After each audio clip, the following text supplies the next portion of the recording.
वक्रतुंड महाकाय सूर्यकोटि समप्रभ निर्विघ्नं कुरु मे देव सर्वकार्येषु सर्वदा। हे कृष्ण करुणा सिंधो दीनबंधो जगत्पते गोपेश गोपिका कांत राधा कांत नमोस्तुते। तप्त कांचन गौरांगी राधे वृंदावनेश्वरी वृषभानुसुते देवी प्रणमामि हरिप्रिये।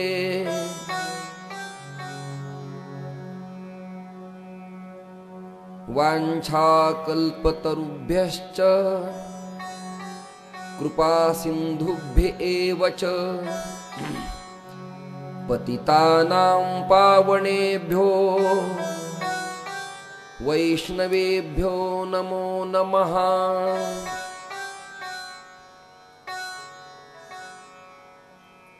ज्ञानदेवं नमस्कृत्य नामदेवं तथैव च एकनाथं पुनर्नत्वा तुकारामं ततत्परम्।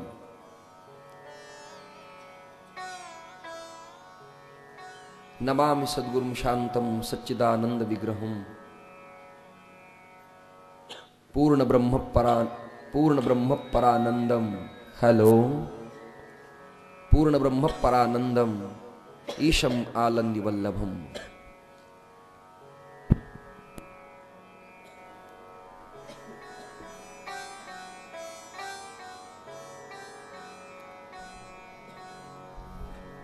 प्रभावती नगरीच्या चरण सान्निध्यात वसलेलं चिमुकलं हे सामाजिक आध्यात्मिक राजकीय क्रांती करणारं ऐतिहासिक गाव आणि या रेंगे जांबगावी माझ्या जीवनात या गावी आरंभाला भागवत कथा करण्याचा हा सुयोग मला इथे प्राप्त झालाय आणि तो माझ्या स्वतःच्या स्वइच्छेने झाल्यामुळे तो आता मला पूर्ण करायचा आहे।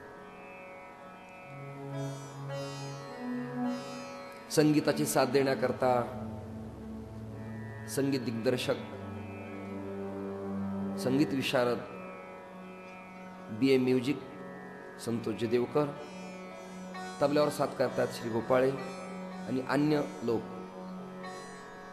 आजचा आपला हा पहिला दिवस आहे।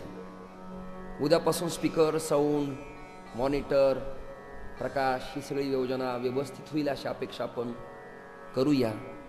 मी कथा करील म्हटलं होतो पण व्हायलिन गिटार सतार बासरी हे शब्द तुम्ही विसरलात।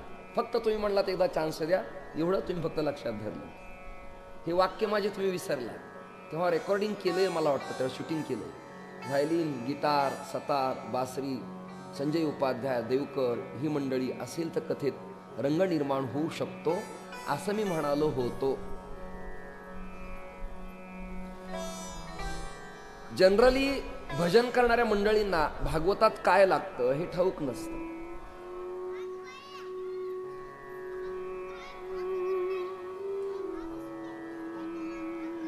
कथेचा एक स्वतंत्र बाज असतो, कथेची एक स्वतंत्र परंपरा आहे।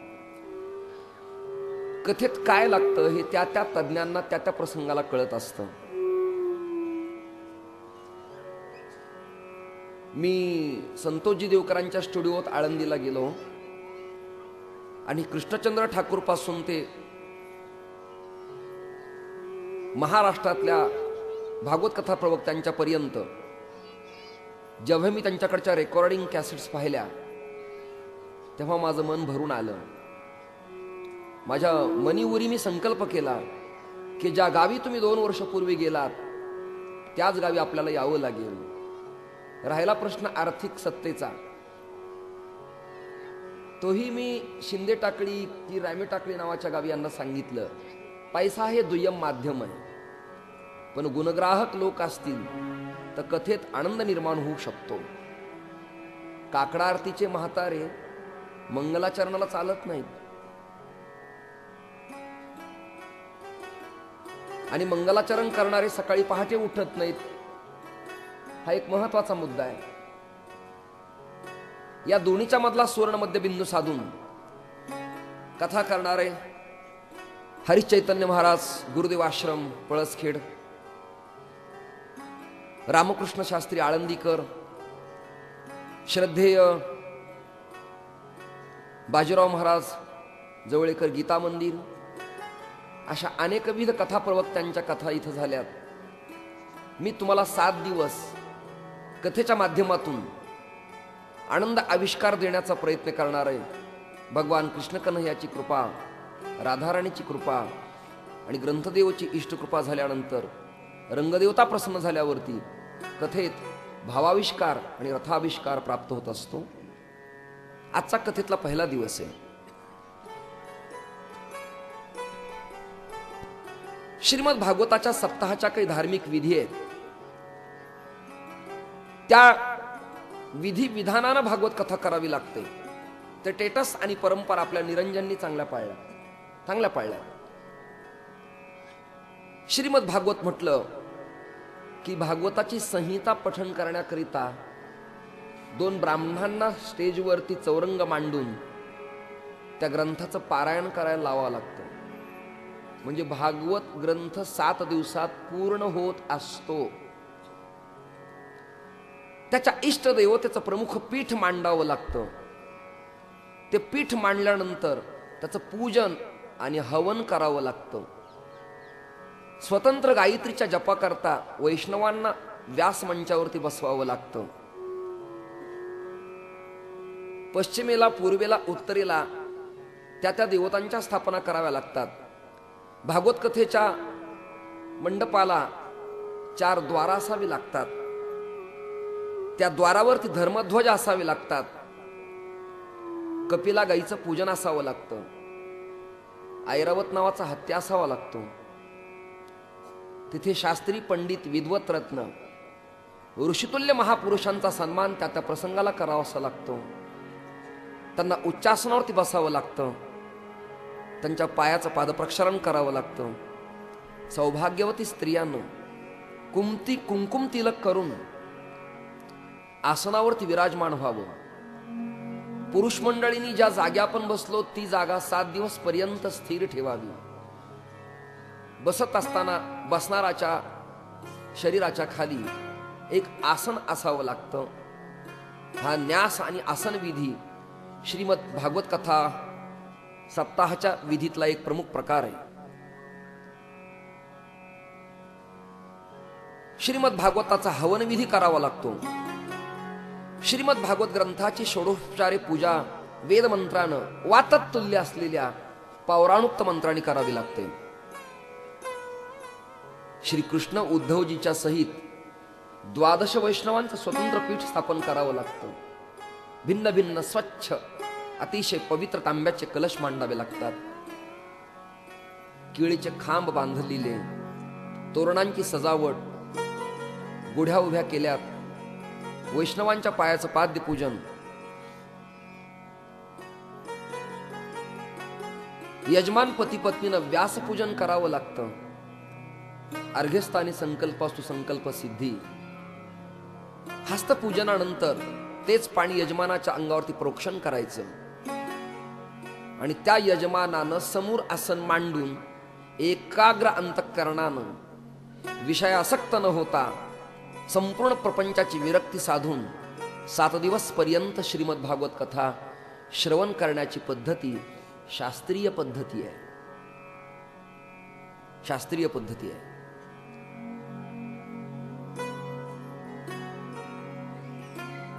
श्रीमद भागवत कथा हा ग्रंथ 17 पुराणांच्या नंतरचा आहे.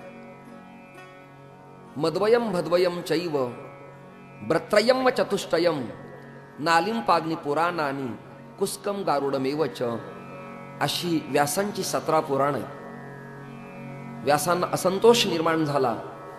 खिन्न बसलेल्या व्यासांनी चित्तशुद्धपूर्वक भगवत स्मरण केलं तेव्हा सनकादिकांनी त्यांना प्रश्न विचारला, त्वया खलु पुराणानी, आपण इतिहास, साहित्य, ज्ञान, उपनिषद, वेद जाणत आहात का?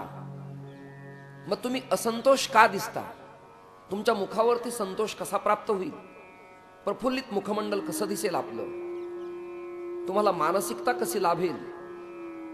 तुमच्या या ग्रंथ लिखाणानं आतृप्त समाजाचं आत्मकल्याण कसं होईल?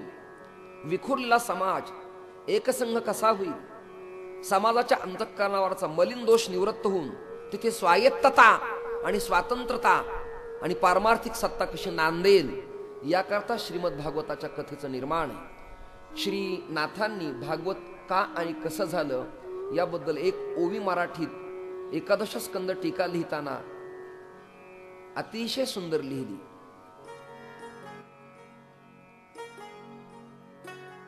मंथो निवेद शास्त्रार्थ, व्यासे केले महाभारत. त्या महाभारताचा मतित अर्थ, श्रीमद भागवत हरिलीला. वेदशास्त्र, श्रुतिस्मृती, पुराण आणि महाभारत या तत्वज्ञानाच्या दुधात मंथन करून जे लोणकड पवित्र स्वादिष्ट तुमच्या माझ्या हातात दिलं, श्रीमद भागवत हरी लीला. तत्तेत आणि प्रथमा द आणि त व्याकरणात चालतं. श्रीमद भागवत हा ग्रंथ दिला. भागवत हा सामान्यांनी सांगण्याचा ग्रंथ अजिबात नाही. विद्यावताम भागवते परीक्षा असं म्हटलेले शास्त्रकर्ते. विद्वानाची परीक्षा ही भागवताच्या चिंतनानं केल्या जाते. आपल्या संप्रदायात जे प्रस्थानत्रय, ते 2 प्रस्थानत्रय, एक ब्रह्मसूत्र, गीता आणि उपनिषद, याला म्हणायचं ब्रह्मसूत्र, प्रस्थानत्रय. हे प्रस्थानत्रय ज्यांना कळत नाही त्यांच्याकरता वारकरी संतांनी 13व्या शतकात उपकार केले. आणि ब्रह्मसूत्र म्हणजे गाथा, गीता म्हणजे ज्ञानेश्वरी, आणि मूळ भागवत म्हणजे नाथांचं 11 स्कंद टीकेचं भागवत, हे लघु प्रस्थानत्रय निर्माण केलं. गीता आणि भागवत वारकरी संप्रदायाचा आत्मा आहे. अनन्यास चिंतयन्तो माम ये जनाः पर्युपासते. अनन्य श्रद्धापूर्वक भगवत अनुसंधान साधल्यानंतर या पवित्र ग्रंथाची फलश्रुती जीवनात प्राप्त होते, अन्यथा नाही. ततेन सहितम यथा स्यात् तथा. मी सूत्र सांगतो भागवताची. ततेन सहितम यथा स्यात् तथा. तंतुवादना सहित श्रीहरीची लीला करावी लागते. तंतुवादनाच्या स्वर ब्रह्मनादात ये हृदयीचे ते हृदयी हा तत्वज्ञानाचा आविष्कार प्रविष्ट होत असतो. चिदग्रंथींचा नाश होतो. अंतःकरणाचं शुचित्व पावित्र्य निर्माण होतं. आणि त्या पवित्र अंतःकरणाच्या बैठकीवरती मग भगवान कृष्ण कन्हैया या हृदय मंदिरात विराजमान होतो, अधिष्ठित होतो. याकरता मनाची शुद्धी करावी लागते. अंतःकरण चतुष्टय शुद्ध करावं लागतं. भागवत कथा श्रवण करण्याचा अधिकार यच्च यावत जीव मात्रांना. सर्वांना ही कथा श्रवण करता येते. कथा ऐकत असताना अंतःकरण एकाग्र असावं. जीवाची काणं करावी. किलकिल्या डोळ्यानं प्रभू परमात्माच्या स्वरूपाला पाहावं, आळवावं. मुखारविंदानं त्याला गावं. करकमलानं त्याचं स्मरण करत टाळी वाजवावी. आपल्या पदकमलानं कथेत येत असताना आणि जात असताना भगवत स्मरण करावं. टाळिका वाजवावी. त्याचं वैज्ञानिक कारण आहे. प्रत्येक पॉइंट दाबला जातो. ऑलरेडी ॲकोप्रेशर होतं, ब्लड सर्क्युलेशन चांगलं होतं, रक्तप्रवाह उत्तम वाहतो, मेंदूंचं बॅलन्स जात नाही. हा वैज्ञानिक भाव या कथेत आणि टाळीत शास्त्राने सांगितलेला आहे. तुम्ही अनेक लोकांची भागवत ऐकली आहे. पण मी माझ्या भागवत कथेतनं सामाजिक चिंतन कशा असतील, अध्यात्मात, वेदांतात, विज्ञानात सामाजिकता कशी अडकली आहे, आज पर्यावरण आहे, निर्मल ग्राम योजना, जलस्वराज्य प्रकल्प आहे, महिला सबलीकरण आहे, हे सगळे मुद्दे मांडत मी माझ्या तत्वज्ञानाच्या विषयाला हात घालणार आहे. पाहूया ऐकणाऱ्यांचा रिस्पॉन्सिबल कसा मिळतो, त्यावरती ते अवलंबून आहे. कारण ज्या गावात अनेक कथा झाल्या त्या लोकांना निदान ऐकण्याची दृष्टी तयार झालेली असती, कानं त्यांचे तयार असतात. भागवत म्हणजे केवळ कथा नक असा तुमचा जो गोड गैरसमज आहे तो मुळातच चुकीचा आहे. त्यात काही अर्थोत्पत्ती दडलेली आहे. विद्वत रत्नानं भागवत कथा सांगावी, तो वैष्णव असावा, अंडरलाईन करा. त्याचं जीवन विरक्त असावं, संन्यासी यती असावा, वा तो वानप्रस्थी असावा. कदाचित तो गृहस्थी जीवनाचं परिपालन करणारा असला तर परस्त्रियाशी मातृत्वाचा भाव प्रतिपादन करणारा असावा. सप्तदीन पर्यंत त्यांनी कांदा आणि लसूण असे मादक पदार्थ खाऊ नये. त्यांनी श्वेत पांढऱ्या वस्त्रावरतीच शयन करावं. दक्षिणेकडे तोंड न करता उत्तरेकडेच पाय करावीत. भागवत सप्ताह असेल, विधिवत संहिता वाचन, संकल्प, पीठदेवता, तर कथा प्रवक्त्यानं सीमाोल्लंघन करू नये. कथा सांगणाऱ्यानं आपण चांगले दिसावेत म्हणून 7 दिवसात दाढीला हात लावू नये. हे कथा सांगणाऱ्याचे बंधन आहेत. कथा ऐकणाऱ्या यजमानानं व्हेज नॉन व्हेज याच्या नादी लागू नये. त्याच्या धर्मपत्नीनं मदोन्मद भांग पाडून भांगेत सिंदूर भरावा. भ्रकुटींच्या मध्यस्थानी हरिद्रा लावावी. या मध्यस्थानावरती कुंकुम तिलक करावा. कुंकुम तिलक इथेच का करावा, त्याची शास्त्रीय कारण आहे. इथनं उष्माघाताची निवृत्ती होत असते आणि शरीरातली संपूर्ण उष्णता बाहेर पडली तर जठराग्नी मंद होतो आणि मंद झालेला अग्नी खाल्लेलं अन्न पचण्यास मदत करत नाही. करिता आपल्या धर्मात कुंकुम तिलक लावण्याची पद्धती वैदिकांची आहे. हिरव्या कंकणाचा चुडा भरावा. तिने आपल्या मुखातून वात्रट, बिभत्स, गलिच्छ, अश्लील शब्दांची रचना प्रपंचात, घरात, कथेत 7 दिवस करू नये. त्या पुरुषानं भोगादी मनोअवस्था निवृत्त करावी. स्वप्नातही भोगावस्था कदाचित आली तर भागवताच्या कथेचा फलास्वाद प्राप्त होत नाही. भागवत म्हणजे काय? भाती सर्वेषु वेदेषु गती सर्वत्र वर्जयेत. भासमान असलेल्या जगतातल्या लोकांना ईश्वर सत्तेकडे खेचणारं केंद्रस्थान म्हणजे श्रीमत भागवत. पिबत भागवतम रसमालयम. अत्यंत पवित्र असा तो ग्रंथ आहे. वारकऱ्यांनी प्रस्थानत्रयात त्या ग्रंथाला वंदनीय मानलं. शिरवळकरात वास्करांच्या परंपरेत मूर्तीची पूजा नाही. शिरवळकर सुद्धा पूजा करत असताना, आळणीकर पूजा करत असताना, एडशीकर पूजा करत असताना मूर्तींची पूजा करत नाहीत. त्यांच्याकडे गीता, भागवत आणि गाथा या प्रस्थानत्रयाचं पूजन असतं. हे केवळ ग्रंथ नाहीत, साक्षात कृष्ण आहे. अक्षराचं भांडार म्हणजे परमात्म्याचं ते सुप्त स्वरूप आहे. त्या सुप्त स्वरूपाला प्रकट करण्याचं काम कथा प्रवक्त्याच्या मुखमंडलातून सहज लीलया ओढाताण न करता अपेक्षित असतं, अभिप्रेत असतं आणि त्याचाच परिणाम, इफेक्ट चांगला हा श्रोत्याच्या आणि वक्त्याच्या अंतःकरणात प्रविष्ट होत असतो. तरच त्या कथेचा फलास्वाद मिळतो. मी या रिंगेगाम नावाच्या गावाला धन्यवाद देतो की पहिल्याच दिवशी अर्धा मंडप जवळजवळ भरलाय. आता शेवटपर्यंत जागा पुरणार नाही यात तिळमात्र शंका नाही. काय असतं, कुठल्याही घराचं बांधकाम करत असताना संतोषजी त्याचं स्टील उत्तम वापरावं लागतं, त्याचं सिमेंट चांगलं वापरावं लागतं, त्याकरता उत्तम तऱ्हेचं पाणी त्याला द्यावं लागतं, सदैव त्याच्यावरती लक्ष केंद्रित करावं लागतं. आणि एकदा का पाया पक्का झाला रे झाला की त्यावेळी तुम्ही 4-5 स्लॅब टाका, कुठल्याच भिंतीला तडा जात नाही. त्याचं कारण असं, पायाभरणी करणारा इंजिनियर आणि मिस्त्री परिपक्व असावा लागतो. मी आज या भागवताच्या तत्वज्ञानाचा पहिल्या दिवशीचा पायाभरणी सोहळा पक्का केल्यामुळं 7 दिवस मी तडा जाऊ देणार नाही, यात शंकाच घ्यायचं कारण नाही. भागवताचं प्रारंभिक चिंतन हे थोडं कंटाळवाणं असतं. 11 स्कंद आणि आरंभाचे 2 स्कंद हे लोकांना जड जातात, पण अत्यंत प्रभावी आहेत. त्यात काही तत्वज्ञान अडकलेलं आहे. पूजा करत असताना काही तंत्र आहे. इथे गुरुजी उपस्थित आहेत. काही तंत्र आहे. पूजा कर्म करणाऱ्या यजमानाला आधी पूजा करताना ट्रेनिंग असावी, 5 मिनिट त्यांची प्रॅक्टिकली नाटकाचे रिहर्सल करावी. तशी कुंकुम तिलक करत असताना यजमानानं कथा प्रवक्त्याच्या कपाळाला डायरेक्ट अंगठाच लावू नये. त्यांनी जर सुरुवातीलाच अंगठा दाखवला, तिलक करताना मधल्या बोटानं आधी कुंकू गोल लावावं, तेच मधलं बोट काढून लगेच अंगठा लावून तिलक वर करावा. अक्षत लावावी. अक्षत का लावावी? अक्षत म्हणजे अखंडतेचं, पावित्र्याचं प्रतीक आहे. कुजलेली किडलेली सोनकिड्यांची घाण तांदुळांची अक्षत चालत नाही.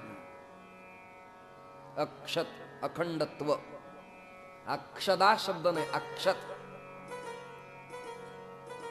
त्यात स्त्रीनं ईश्वराला अर्पण करत असताना याच बोटानं कुंकू समर्पित करावं. कदाचित तिने ग्रंथाला कथा प्रवक्त्यांना हे बोट दाखवलं तर आपलं श्राद्ध झालं असं गृहीत धरावं. हे हळूहळू तुम्हाला कळेल, थोडं जड आहे. आपलं श्राद्ध झालं असं आपण गृहीत धरावं. काही सूक्ष्मता आहे कथेतली. मला समर्पित करत असताना ग्रंथाला पुष्पांच्या पाकळ्या गळता कामा नयेत.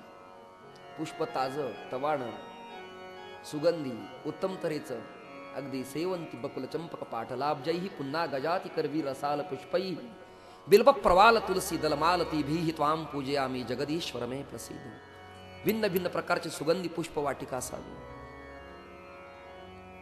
सांगू का, यजमानाच्या बायकोनं सुगंधी उटण लावावं, स्नान करावं, आंबाडा बांधावा. यजमानांनी स्वतः लुंगी असेल तर आतून कासोटा घालावा. पॅन्ट त्याला वर्ज असावी. त्याने उत्तम श्वेत पवित्र धोती किंवा सोवळं कत त्याने घालावा. त्याला ओम नमो भगवते संस्कार करून यज्ञोपवीत द्यावं. कथेनंतर ते पुन्हा त्याच मंत्रानं विसर्जित करावं. कथा सांगणाऱ्याला शिखा असावी. आता नाही आहे तो भाग वेगळा. काय असावं नसावं, संतोषजी म्हणतील महाराज खरंच मी अनेकांचं ऐकलं, पण हा आविष्कार आहे थोडा वेगळाच आहे. ही जातीच वेगळी आहे. मी पंडित प्राण धारूरकर शास्त्री, पंडित प्राण गोपाळ शास्त्री गोरे, परमश्रद्धे चक्रांकित बाबा, सद्गुरु डोंगरे महाराज, करपात्रेजी महाराज, निरंजन देव तीर्थ, स्वामी निश्चलानंद सरस्वती, भारतानंद महाराज या विद्वानांचा श्रवण केलेला एक सत्पुरुष आहे. माझी ओळख पंडित महाराज, वक्ते महाराज, ढोक महाराज उखळीकरांनी सांगावी. मी माझ्या मुखानं वर्णन करणं हा माझा शुद्ध वेडेपणा आणि मूर्खपणा ठरेल. कथाविष्कार खूप वेगळा आहे. ग्रंथ बांधत असताना हा ग्रंथ भागवत सांगणाऱ्याला सांगतो की पहिल्यांदा तुझी शिखा बांध, मग मला बांध. शिखा बांधलेली असावी. केस विखुरले तर तत्वज्ञान संग्रहित न राहता, केंद्रित न राहता तेच या फ्लेक्झिबल वायरद्वारे प्रक्षेपित होतं आणि इतस्ततः वाया जातं. म्हणून त्याला अडथळा आहे शिखाबंधन. वैज्ञानिकता नीट आहे का? तो ग्रंथ सांगतो त्या भागवत सांगणाराला, अरे तुझी कथा सांगणं झाल्यावर मला असं मूर्खासारखं ढिल्ल असं कसं तरी बांधू नकोस. तैलाद रक्षेत जलाद रक्षेत ग्रंथ सांगतोय भागवताचा. भागवत सांगणाराला माझ्याकडे लक्ष दे. तैलाद रक्षेत समया लावलेल्या असतात. कदाचित माझं अंग चोपडं होईल, मी तुझ्या हातातनं सटकेल, पडेल, तुटेल, फाटेल, माझा अवमान होईल. कृष्ण परमात्मा त्यात आहे, अक्षररूपी शराक्षर परमात्मा आहे. तैलाद रक्षेत जलाद रक्षेत पूजा करणारे लोक अभिषेक करा म्हटल्यावर पाणीच ओततील. तैलाद रक्षेत जलाद रक्षेत रक्षेत शिथिल बंधनात, मला ढिल्ल बांधू नकोस. आणि पुढची सूचना दिली भागवतानी बर का भागवतकारांना, मूर्ख हस्तेन दातव्यम एवं वदति ग्रंथः. मला का मूर्खांच्या हातात देऊ नकोस अशी प्रार्थना भागवत स्वतः करतय. म्हणून भागवत कोणाच्या हातात असावं याचा विचार करणं आता काळाची गरज आहे. चारित्र्य संपन्न जीवन ज्याचे त्याच्याकडे श्रीमद भागवताची कथा असावी. निष्कलंक जीवन ज्याचे तो कथेचा प्रवक्ता असावा. निर्वैर समदर्शी जीवन प्रवाह त्याचा असावा. तरच त्या कथेचा इफेक्ट परिणाम ऐकणारावरती होतो, अन्यथा होत नाही.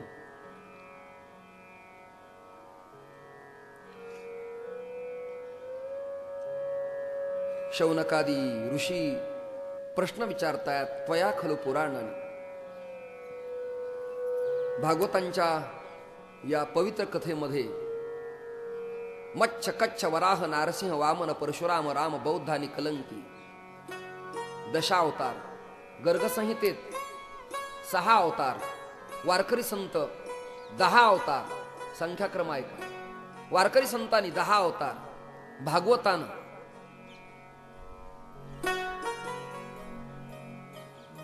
24 अवतार, गर्गसंहिता 6 अवतार, अंश अंशांश कला आवेश प्रवीरभाव 6 अवतार.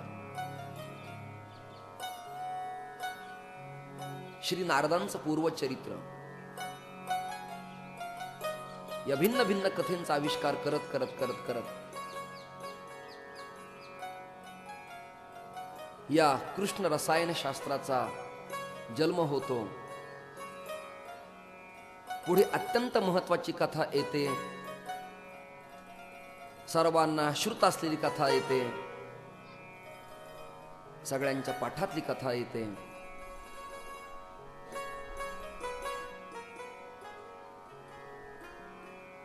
गोकर्ण उपाख्यानाची. गोकर्ण उपाख्यान कथा संतोष महाराज श्रीमद भागवतातली अजिबात नाही. कथा सांगणारे दुर्दैवानं लोकाला सत्य सांगत नाही, ते दुर्दैव. ही कथा पद्मपुराणा अंतर्गत भागवताचं महत्व प्रतिपादन करणारा भाव आविष्कार. या गोकर्ण उपाख्यानामध्ये 3 पात्र आहेत. एक आहे आतमध्ये. आता शंका समाधान, चिंतन खंडन मंडन, सामाजिकता वैज्ञानिकता 4 सूत्रात आपण बरोबर चलतो. आत्मदेव नावाचा ब्राह्मणच मुळात भागवतात नाही. माझं आरोपपत्र दाखल. त्याच आरोपपत्राचं खंडन मी करणार. पूर्वपक्ष मीच मांडणार, उत्तरपक्ष मीच मांडणार. आत्मदेव ब्राह्मण, तो संतती नसल्यामुळे परिसरात पंचक्रोशीत भिक्षाटन करत असे. रामदास स्वामींची दासबोधात एक छान ओवी आहे. ते असं म्हणाले, ब्राह्मणाची मुख्य दीक्षा मागितली पाहिजे भिक्षा. ओम भवत्या पक्षा रक्षिले पाहिजे. भिक्षाटन करण्याकरता हा बाहेर पडत असं. याचं नाव आत्मदेव. हा झाला व्यावहारिक सत्तेतला विचार. हा झाला लौकिकातला अर्थ की आत्मदेव ब्राह्मण. आता अध्यात्म काय? आत्माच कोणी ब्राह्मण, अध्यात्म. ऐकताय ना सर? आत्माच कोणी ब्राह्मण. आत्मा वै पुत्र नामासी. ज्ञानदेव म्हणे भजा आत्मरामा.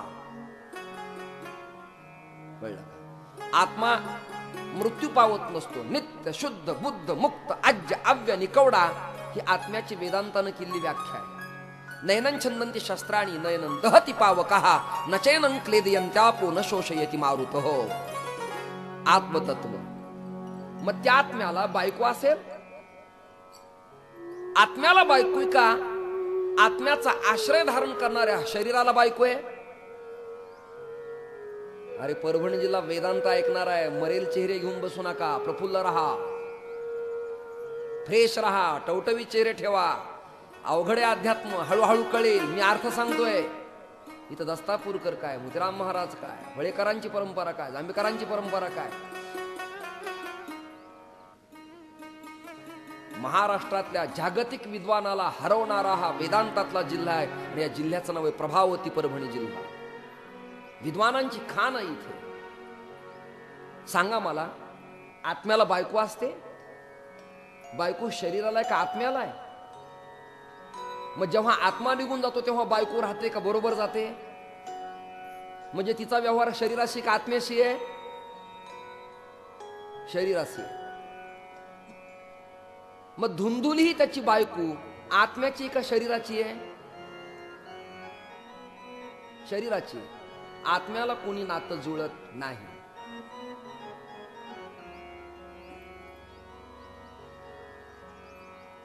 आत्म्याचा कोणाचा नात्याचा संबंध येत नाही. आत्मदेवाचीच जी वृत्ती आहे, वृत्ती, त्या वृत्तीचं नाव आहे धुंधुली. आता अध्यात्मातला आविष्कार, आत्म्याची जी वृत्ती, त्या वृत्तीचं नाव आहे धुंधुली. त्या धुंधुली नावाच्या वृत्तीच्या पोटी जन्माला आलेला विकार, त्याचं नाव आहे धुंधकारी. कळलं? मध्य धुंद वर्तन केलं, त्याचं नाव धुंधकारी.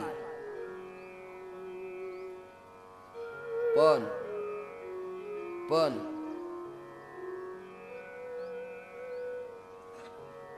या तिघांच्या वर्तनानं आणि गोकर्णाच्या समर्पणानं, नीट वाक्य ऐका, या तिघांच्या वर्तनानं आणि गोकर्णाच्या समर्पणानं भगवत कृपा होते, असा आविष्कार सांगणारं चरित्र, आणि त्या चरित्राचं चारित्र्याचं नाव आहे गोकर्ण उपाख्यान.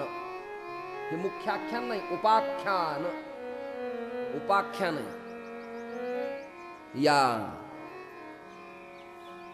गोकर्ण आख्यानात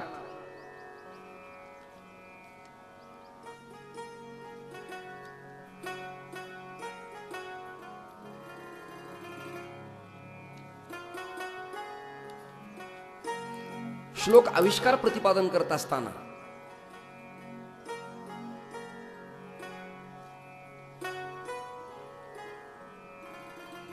तो ब्राह्मण कुठल्या गावी राहत होता याची कथा आली. काय गाव होतं त्याचं? जेव्हा कुमारांना प्रश्न केला तेव्हा कुमारू ऊचू, कुमार म्हणू लागले, बोलू लागले, तुंगभद्रा तटे पूर्व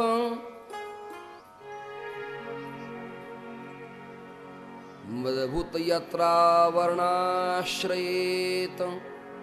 तुंगभद्रा नदीच्या तटावरती आत्मदेव नावाचा हा ब्राह्मण भिक्षुको वित्तवान लोके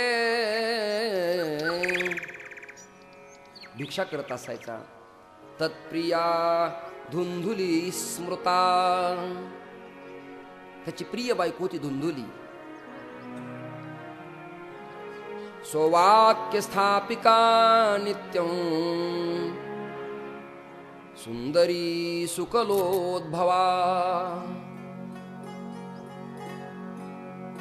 खरं तर प्रत्येकाची बायको प्रत्येकाला सुंदर असावी लागते. मला एक नाट्यगीत आठवतं, अर्थात या लोकांना ते झेपेल न झेपेल ईश्वर जाणे. साहित्य लालित्य ऐकणारा समाज हा अतिशय टॅलेंट, विद्वान, एज्युकेटेड, किंबहुना साहित्याचा रसास्वाद चाखणारा असला म्हणजे हे काही प्रकार समोर पेश करता येतात. नच सुंदरा करी कोपा, नच सुंदरा.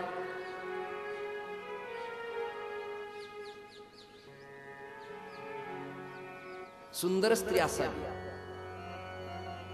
मी जनरल बोलत नाही. प्रपंचात बायको कशी असावी, वामन पंडितांचा श्लोक असा आहे. या श्लोकाला श्लोक मराठीतला या सगळ्यांना कळेल. हे ते म्हणाले, जी मागे लुगडी, ऐकू येते ना स्वच्छ, जी मागे लुगडी सकाप बुगडी, आठा दिसा बांगडी. कपडे धुवायला टाका म्हणून आग्रह तीच करते, आणि कपडे धुवायला टाकल्यानंतर धनादन आदळताना बांगड्या तीच फोडते. शहाणी असेल तर माग सरकवते, कच्च्या असेल तर कच्च्या बांगड्या कदानक्यात फोडते. माझं लग्न झालं ना, सुरुवातीला इती जाती झाली, बऱ्याच वेळा तिला बांगड्या घातल्या. मी म्हणलं, तुझ्या बांगड्या कशा टिकत नाहीत? ती म्हणली, कशा टिकत्यान? भारावर कपडे पडते आपल्या घरातले सगळ्या, एवढे आधळायचे, कशा टिकत्यान? मी म्हणलं, तुला हे जमलं नाही तर लोखंडीच्या अँगलच्या करून घेतो म्हणलं, तुला वेल्डिंग करून. म्हणजे किती आधळ. आता तर बांगड्याच राहिला नाही. संतोष महाराज, पहिलं सिस्टरनीला डॉक्टरनीला नसायच्या समजून घ्यायचो आपण. आता जी डॉक्टरीनं नाही सिस्टरीनं नाही, तिच्या हातात बांगड्या नाहीत. म्हणलं, ऑपरेशन थिएटरमधून बाहेर पडलात का आपण? नाही. सुधारणा खूप झाली. आता पूर्वी जर नवरा वारला तर कर्मकांडी कर्मठ त्या काळात स्त्रियांचं ओपन करायचे, नीट ऐका बर का, म्हणजे क्षौर केस काढायचे. मग पुरोगामित्वाच्या नावानं शहाणपणा शिकवणाऱ्या तरुण लोकांनी सुरुवात केली. हा कर्मठपणा आहे, कशाला स्त्रियांचे केस कापायला पाहिजेत, स्त्रियांना विद्रूप केल्या जात आहे, हा मूर्खपणा आहे, स्त्रियांना स्वातंत्र्य पाहिजे, हे असं पुरोगामित्वाच्या नावाने बोंबलणारे लोक आता जिवंत नवरा असताना सुद्धा ब्युटी पार्लर मधून जर त्या समोरचं कापायला लागल्या, तेव्हा तुम्ही काय कराल? हे आपल्याला न कळल्याबद्दल तुम्हाला मी धन्यवाद देतो आणि पुढे चलत राहतो. बांगड्याच नाही राहिल्या. बांगड्या कधी फोडाव्यात तुम्हाला माहिती का? जेव्हा आपल्या आईवाचं कुंकू जातं आणि गळ्यातली गरसोळी तोडतात आणि 2 मणी मुखात टाकतात, त्या प्रसंगाला कंकणाचा चोरा करावा लागतो. जी मागे लुगडी सकाप बुगडी 8 दिसा बांगडी भक्षाया गुळ पापडी, उन्हाळा आला आणि दुपार झाली, तिचं तोंड ग बसणारच नाही. गुळाचा खडा, बाजरीच्या पापड्या, मीठ लावलेले शेंगदाणे फुटाणे, तिने म्हणा बाया मला दिवसच जात नाही बाया, करमत नाही, मनच लागत नाही. शेजारी म्हणा पापड्या असतात ना तुझ्याकडे, भाजवात उलश्या की बसल्यास. मला शुद्ध बोलता येत नाही असं नाही, पण त्या भाषेत आविष्कार करत असताना मला म्हातारी व्हावं लागेल, मला म्हातारा व्हावं लागेल, मला सून व्हावी लागेल, मला राक्षस व्हावं लागेल, मला संत व्हावं लागेल, मला द्रौपदी व्हावं लागेल, मला परीक्षिती व्हावं लागेल, मला कधी कधी तिथे कन्हैया व्हावं लागेल. एकच व्यक्तीला अनेक पात्र कथेत व्यक्त करावी लागतात, ही सामान्य गोष्ट नाही. मग म्हाताऱ्याने जावा बाया आम्हाला मोप आवडतं, पण कुठं देवाने दात ठुलेत, तुला ठेवले नाहीत, हे देवाचे उपकार आहेत तुझ्यावर. तुला जर या 80 वर्षाच्या काळात दात ठेवले असते तर पापडी त्वा तशीच गिळली असतीस. त्याचे उपकार आहेत, त्यांनी योग्य वयात घालवले. तो सांगतोय कूट बारीक कर, चूर्ण कर, तोंडात टाकण, पाचक रस तयार करून गिळ, म्हणजे जठराला पचेल, अन्यथा ही व्यवस्था आहे. बसल्या 2 जणी आणि सुरुवात केली खायला. वया म्हणली आमच्या लहानपणी गावाकडे हुरडा आणि पापड्या अशी मजा यायची बघ. सुरू लगी नाकाचं पाणी पुसू पुसू काही काही हो, पंक्ती बसवत पंक्ती सप्त्याच्या, आणि काही काही वार करी हरे राम हरे राम. मी म्हणलं भाऊ तुझं कोणी मेलं का रे? नाही. मग नीट म्हण ना हरे राम हरे राम हरे राम हरे. कोण्या स्वरात नाही, मधलाच याचा स्वर. काय त्या परमार्थाचं फळ मिळणार आहे मला काही कळत नाही. हे काही शिकलेले लोक आहेत, मंडप घालून सप्ते करून अन्नदान करून समाजात जर बदल होत नसेल तर कशाला खर्च करता हो? मी रेंगेजामला येताना एका मंत्र्याचं, एका खासदाराचं आणि एका आमदारणीचं हे गाव येताना बोर्ड सांगायची गरजच नाही, वासावूनच कळतंय गाव आलं. गाव आलं कशावरून कळतंय? मला ड्रायव्हर म्हणला काचा वर करा, म्हणला का? म्हणलं गाव आलं. म्हणलं काचाचा काय संबंध? तो मला वास येतोय. म्हणलं केवढी मोठी ग्रामगीता लिहिली आहे. मी नुसती कर्मठ कथा नाही करणार, सामाजिक चिंतन मांडणार आहे. मी व्रत घेतलंय ते. संपूर्ण तुकडोजी महाराजांची ग्रामगीता लिहिली आहे. प्रत्येक भिंतीवर मला धन्यवाद देईन त्या शिक्षकांना, त्या ग्रामस्थांना, त्या ग्रामपंचायतीला मी छान लिहिलंय. पण दुःख याचं मानतो की ग्रामगीता लिहू नये, गावात सुधारणा नसताना सुद्धा भिन्न भिन्न प्रकारचा सुगंध दुर्वळत असेल तर गावाचं आरोग्य कसं राहील याची पण चिंता वाटते. कसं व्हायचं, कसं व्हायचं?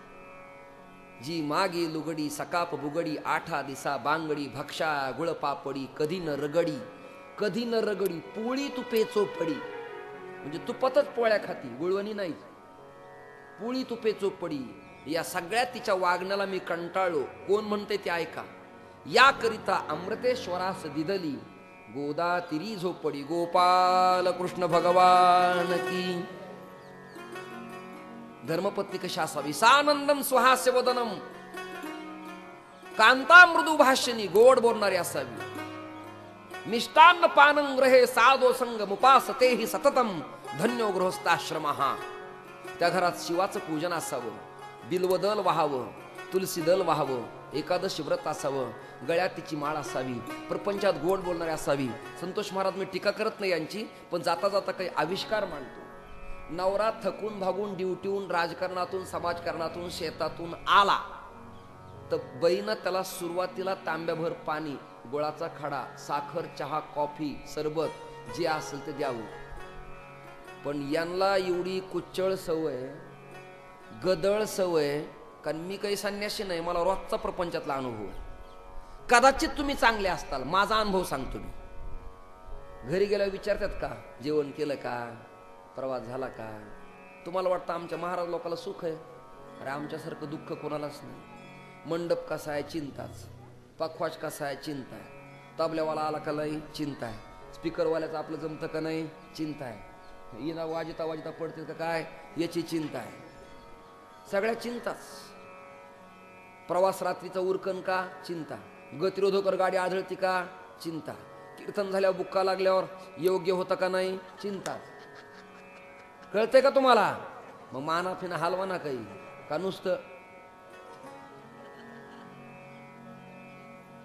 चिंता सगळ्या गोष्टीच्या. पुढे गेलं की टोल नाका की जाग राहावं लागतं, पुन्हा चिंताच. पाकिटातले 500 गेले का 100 गेले, 500 गेले का 100 गेले, चिंताच, सगळ्या चिंताच. तिथून पुढे गेलं की पोलिसवाले गाडी बाजूला घ्या, कागदपत्र आहेत का, गाडी कोणाची, मला माझी. तुम्ही, म्हणलं मी गाडीचा आहे. गाडी नंबर म्हणलं पुढे लिहायला ना, बघ ना बॅटरी मारून, तू धंदा कशाला करतो. सगळ्या चिंता. आणि घरी 3ला, 3:30ला, 5ला गेल्यावर माया हो आमची आरती नाही ग माया. चेहरा बघा, प्रसन्न चेहरा, बळच लाईट टाकायची ना आपण कडी वाजवायची. म्हणलं का नाही मी आलोय, हा कळलं. डोळा लोगायचं टाइम आलं बाया कीर्तन. सत्कार आहे का आमचा? सत्कार आहे? सगळ्या जगाला आम्ही सांगणार आहे, पण आमचं बाहेर वजन आहे. येऊन तेऊन घरी गेलं की म्याऊन काही करता येत नाही. हे तुमच्यात आमचं वजन आहे, आमचं घरी काही खरं नाही. आणि तुम्ही आमचं ऐकता म्हणून आम्ही तुम्हाला सांगतो. हे जर आमच्या घरच्यांनी तास ना तास ऐकलं असतं तर ही बोंबलत फिरायची पाळी आमच्यावर आली नसती. घरचे ऐकत नाही म्हणून तुम्हाला सांगायची पाळी आली. आणि तुम्ही नाही ऐकलं तर आम्ही कुठं स्मशानात जावं का हे तरी तुम्ही सांगा.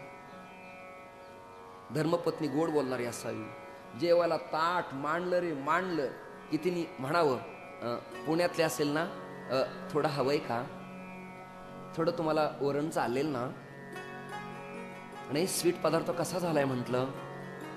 आणि खेड्यातलं जेवाना उग काय लावलाय बा, खेड्यातला एवढे लाडू चांगले केले पण कवा तोंडाने वर्णन नाही केलं. तो मला दात नाहीत ना, मग मी फोडून देऊ काय. झाला कल. वय झालेत काही लोकांचे ते प्रपंचात सुखाचा मेळ लागाना. आणि ते म्हणते सुख खोटं असतं. सुख तुझ्या जवळच आहे, तुला कळा ना. तरण्या बहिणी नवऱ्याला वाढताना गोड बोलावं, भाजी अजून घालू का तुम्हाला मी. दिवसभर कष्ट केले शहरात तुम्ही, ऑफिसमध्ये केवढा मोठा तुम्हाला तणाव आहे. राजकारण करताना गावात विरोधी पार्ट्या त्रास देतात. मुलगी लग्नाला आली आहे, शेतीत मजूर मिळत नाहीत. केवढी तुमची सहिष्णुता आहे, मानावं लागेल तुम्हाला. मी धन्यवाद देते. थोडं भात घ्याल ना तुम्ही, गोड बोलावते. नाही तर काही काही एवढ्या डेंजर आहेत, तोंडात घास घातला ते म्हणा काय झालं तुला, काय सांगायचंय, किती दिवस गटगट गेला, बरेच दिवस सहन केलं, पण कोणाला बोलाव. भाऊ आहे का बहीण आहे का मला बाप आहे. ते म्हणतो तुला काय झालं, म्हणजे याच्या तोंडात घास घासतानाच विष पेरलं का नाही, कोणाला सांगा. तो मला सांग ना, मी असताना तुला कोणाची हिंमत आहे नाकवर करण्याची, कोण बोललं सांग, याद राख बोल. ती म्हणते तुम्ही पुन्हा म्हणता कशाला सांगितलं नग बाया उग, पण काय झालं सांग. तुमचा भाऊ लहान आहे, त्याच्या बायकोला सांगायला गेले झाडून काढ, माझ्यावर बुटच काढला, मी काय बोल. ह्यो ताट फेकतो लगेच बुट या बाहेर. हे कोण करतं ग माया हो, हे आमचे गडी माणसं करते. तर राग येतो तुम्हाला, गोळ्या घाला मला. अरे प्रपंचात सहिष्णुता असावी, प्रपंचात प्रेम असावं. पुरुष मंडळी कमवती हो, प्रपंचात प्रेम ठेवायचं काम तुमच्याकडे. यत्र नारीस्तु पूज्यन्ते रमन्ते तत्र देवताः. ज्या देशात स्त्रियांचा सन्मान होतो तो देश पवित्र असतो. म्हणून तर संतांनी धन्य त्याची माता धन्य त्याचा पिता स्त्रियांना सामर्थ्य दिलं. मेवाडची मीरा, गंगाखेडची जना, आपेगावातली मुक्ता संत स्त्रिया होऊन गेल्या, वंदनीय ठरल्या. स्त्री शक्ती सर्वश्रेष्ठ आहे. प्रपंचात कसं वागावं? आतमध्ये भिक्षा मागण्याकरता गेली. एका संन्याशी वेशातल्या यतीनं विचारलं, आपलं नाव काय? मम नामात्म आत्मदेवात्रमती. माझं नाव आत्मदेव आहे. भिक्षुको वित्तवान लोके. मी श्रीमंत लोकांच्या गावात भिक्षा मागण्याकरता जातो.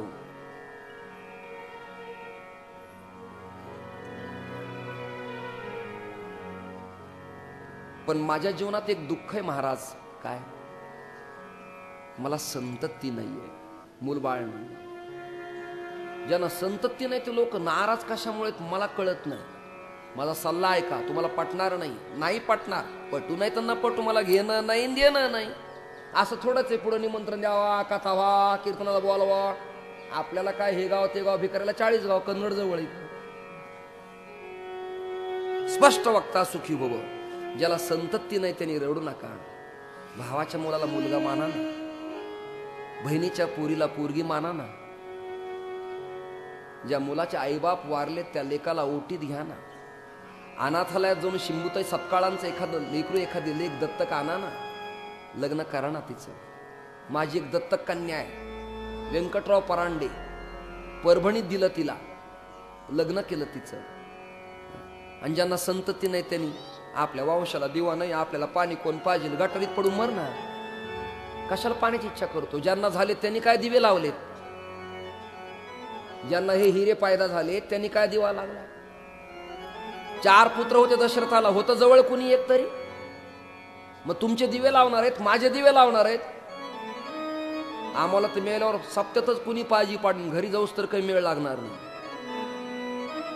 संतती नसावी असं माझं दुष्ट मत नाही. बरं माय बापू,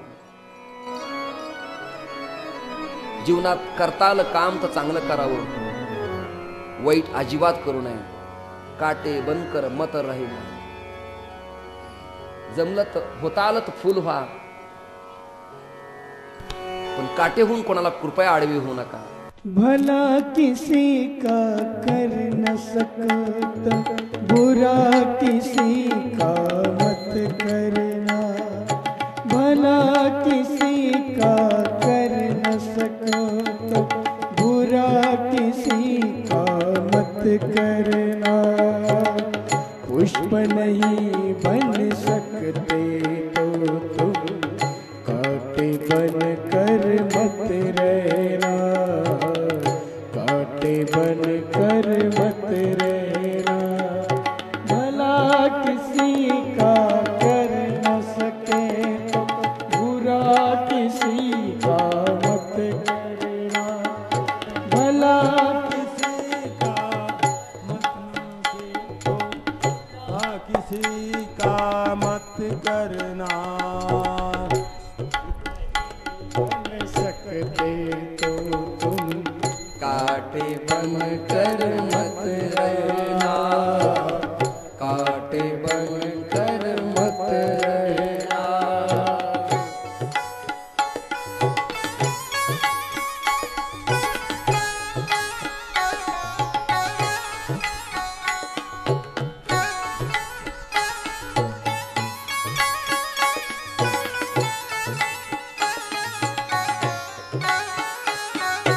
बन न सको भगवान अगर तुम कम से कम इंसान बनो.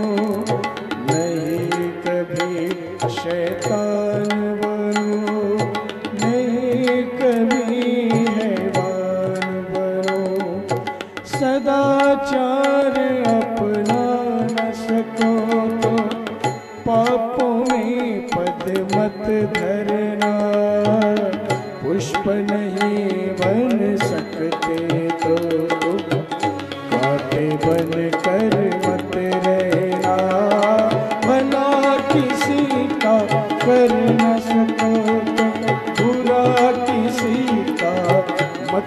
करना, पुष्प नहीं बन सकते तो तुम कांटे बन कर मत रहना, कांटे बन कर मत रहना, कांटे बन कर मत रहना। अतिशय सुंदर संतोषजींनी गायलेलं आहे. सात्संगतही अतिशय सुंदर तऱ्हेची झालेली आहे. जीवनात होता आलं तर कोणाकरता फुल व्हावं, पण कृपया काटेहून आडवं येऊ नये, हा संदेश आणि संकेत या कथेतला आहे. भिक्षाटन करता करता करता दृष्ट्वा पीत जलम तो विप्रो, त्या ब्राह्मणांना आपली वेदना यती संन्याशाला सांगितली. यतीने शास्त्र सांगितलं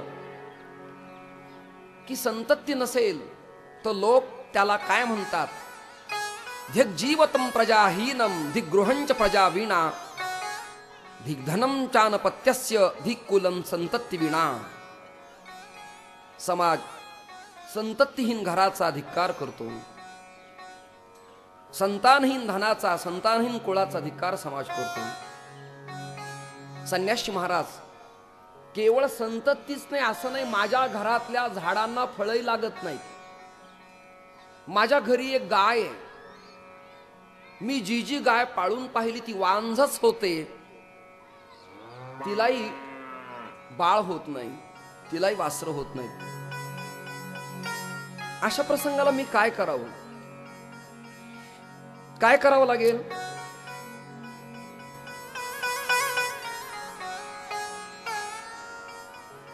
तद्भाग्य क्षारमालांच, त्या संन्याशानं त्याच्या कपाळावरची अक्षरमाला पाहिली. तुम्हाला संतती योग आहे, तुम्हाला मुलगा होणार आहे, पण काही नियमाचं परिपालन करावं लागेल. माझ्याकडे एक औषध आहे, मी अंधश्रद्धेच्या खाईत लोटत नाही, एक चुनूक म्हणून सांगतो. जी मुलगी गरोदरपणात बाळांपणाच्या काळात अडवल्या जाते, विदाउट सोनोग्राफी तिला दवाखान्यात ऍडमिट न करता, सीझर हा धडधडीत धंदा आहे, मुली बाळी त्रास सहन करत नाहीत म्हणून ते सीझर करतात, डॉक्टरांचा काय दोष आहे? तिथे एक माझ्याकडे औषध आहे, पांढऱ्या केळीची मुळी दक्षिणेकडे तोंड करून धनिष्ठा पंचक नक्षत्रावर जर काढली आणि उत्तरेकडे बसून तिच्यावर संजीवनी मंत्राचा प्रयोग केला आणि ती मुळी जर स्त्रीच्या आंबाड्यात उभी अशी कोचली तर 2 सेकंदात स्त्री पोरगी प्रसूत होते. पण क्रिया कठीण आहे. एक अजून औषध आहे, महारोगी माणसाचा रोग संपला जातो त्याने जिवंत नागाच्या पाठीला चावायचं. क्षयरोग जातो पण त्यांनी वाघिणीच्या जवळ जायचं, क्षीरपात्र सोन्याचं आपल्या गुडघ्यात धरायचं, आपल्या करकमलानं हाताळानं तिची धार काढायची, त्यामध्ये कल्पी खडी साखर टाकायची, त्यामध्ये बरं का हा शतावरी कल्प टाकायचं, त्यामध्ये गंधर्व हरितकी टाकायची, दूध खालीवर करायचं, प्यायचं, म्हणजे रोग त्याचा जातो. तो वाघिणीचं दूध काढायला गेला आणि परत आला आणि त्याचा रोग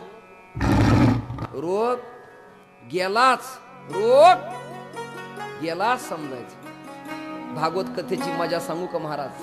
माहेश्वरी, गुजराती, निर्वासी, राजपूत, हिंदी भाषिक, खानदेश, विदर्भ, अमरावती, चोपडा, जलगाव, कारण ऐकणारी तरणे बाण लोक, सतेज, एवढ्या स्त्रिया आणि एवढेच पुरुष. आपल्याकडे त्याला काय होतंय, कुठं बसायचं, नियम नाही, बंधन नाही, परंपरा नाही, आचार विचाराची बैठक नाही, काय नाही. काही लोक तर चपला हरवतात म्हणून चपला घेऊन त्याच्यावरच बसते आणि गेल्या म्हणजे काय करावं. आणि पुन्हा म्हणलं की नियम पाळावं. आपल्याला काय वार करायला, भोळं काम आहे आपलं. तुझं भोळं काम आहे मग 7-12 माझ्या नावाचा कर ना. लबाड समाज आहे, कोणाबद्दलच बोलत नाही, जनरल. केवळ शासन भ्रष्ट आहे असं नाही सर, समाज सुद्धा भ्रष्ट आहे, लोक भ्रष्ट आहेत. कदाचित लोकपाल झालंच, कदाचित, तर महाराज लोक सुद्धा या कचाट्यातून सुटणार नाहीत. कारण एक एक महाराज एका मंत्र्याला कॅबिनेट दिव्यासहित विकत घेऊ शकतो, एवढी ताकद एका एकाकडे आहे. मिनिमम 4 लाख रुपये रोज कमवणाऱ्या बुवांना महिना किती पडत असेल हा जी आर जर शासनाने कदाचित चौकशी आयोग लावला तर जीवन जगणं सुद्धा अत्यंत कठीण होईल. मला कार म्हणलं कोणतरी, महाराज माझ्या मनात एक संकल्पना चांगली आली. म्हणलं काय? तुम्हाला महाराज लोकांच्या डायऱ्या जप्त करून अंदाज काढायचं की रोज इतकेत महिन्याचे किती. मला जगू दे आम्हाला काही दिवस. अण्णा ज्या विषयात गुंतले तिकडेच गुंतू दे, आमच्याकडे त्यांना वळू देऊ नकोस. चललंय चलू दे, लोकाला कळत नाही तोपर्यंत धंदा करून घ्यावा, पुन्हा कळायला आपलं काय खरंय. जोडण्या धन उत्तम व्यवहार आहे, न मिळाल्यावर मग उदास विचारे वेच करी. मिळतंय तोपर्यंत काय हरकत आहे. संन्याशाने आत्मदेवाला फळ दिलं, एक आम्रवृक्षाचं रसभरीत फळ दिलं. सांगितलं योग्य ऋतू काल परतवे. काही चोर नक्षत्र असतात, काही स्थिर नक्षत्र असतात, काही आचर नक्षत्र असतात, काही चल नक्षत्र असतात. अशा योग्य नक्षत्रावरती हे फळ तुझ्या बायकोला चाखण्याकरिता दे. त्या बायकोचा संन्यासीन पूजन कर्मन जपतपन बुवान कीर्तनन हरिपाठन काकडान बुक्कान माळा याच्यावर विश्वासच नव्हता. तू म्हणला अगं हे पवित्र फळ जर तू चाखलस तर आपल्या वंशाला कुलोद्भव संतती होऊ शकते. कुलसद्मणी कोपी दीपाहा, आपल्या वंशाला दिवा जन्माला येईल. तिने नवऱ्याचं म्हणजे आत्मदेवाचं फक्त समाधान केलं. ऐकताय ना? फक्त समाधान केलं. तिने केलं काय? ते जे फळ आहे, त्याच आत्मदेवाच्या गोठ्यात एक गाय होती. ती गाय वांझ होती. त्या वांझ गायीला ते फळ कोणालाही न पाहता खाण्याकरता दिलं. त्या गायीचं प्रारब्ध खूप छान. त्या गायीनं ते फळ चवी चवी घेऊ घास, खादलेची खावे वाटे या संत प्रमाणाप्रमाणे चाखत पाचक रस निर्मिती करत स्वादिष्ट फळ चाखलं. त्या फळाचा इफेक्ट परिणाम असा की गाय माऊली योग्य कालानं प्रसूत झाली. योग्य कालानं प्रसूत झाली. तिला बछड झालं. आणि हिनं काय केलं माहिती का? मी संताचं प्रमाण सांगतो वारकऱ्यांचं.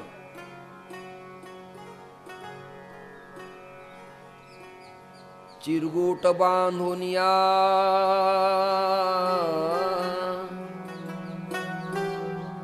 वाढविले पोट. हिने काय केलं? कपड्यांच्या घड्या घालायचे एकावर एक पोटाला बांधलं.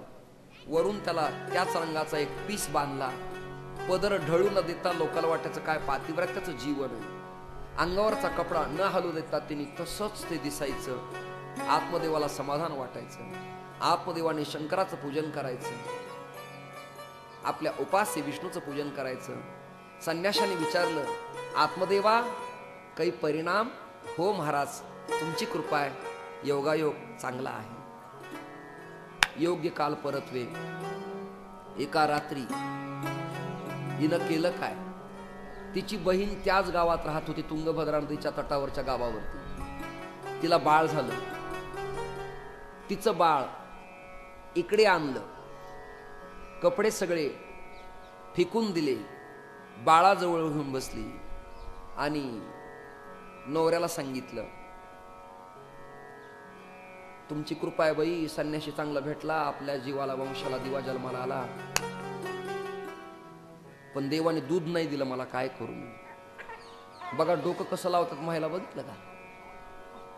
दूध नाही दिलं, मला काय करावं? मला असं वाटतं माझ्या बहिणीला कालच लेकरू झालंय, पण लेकरू मेलंय, तिला तरी काय करायचं? तिला तरी इकडे घेऊन या. आत्मदेव बिचारा ब्राह्मण स्वतः सांगा. बैलगाडी जुंपली, नदी ओलांडली, पलीकडे गेला, तिच्या नवऱ्याला प्रार्थना केली. जीवनात ती दुःखी झाली, मला कळलं.